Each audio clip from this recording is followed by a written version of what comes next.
dæmis eins og varðar gullhúðun regluverks frá Evrópusambandinu, þá mjög erfitt fyrir fyrirtæki eins og okkar að berjast fyrir því eitt og sér, en sem partur á stóru heild að þá hefur félag atvinnurekenda verið afskaplega mikilvægt.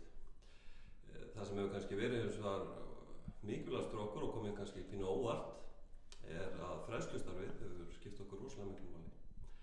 Og gaman að segja frá því að fyrir nokkrum árum satt ég fyrirlestur þar sem var að kynna okkur fræðslumöguleika og heyrði þar fyrst áttina, og það hefur algjörlega gjörbreytt hvernig við hugum símenntun starfsfólksins okkar. Þannig að félag atvinnurekenda er sannarlega öflugt á mörgum sviðum.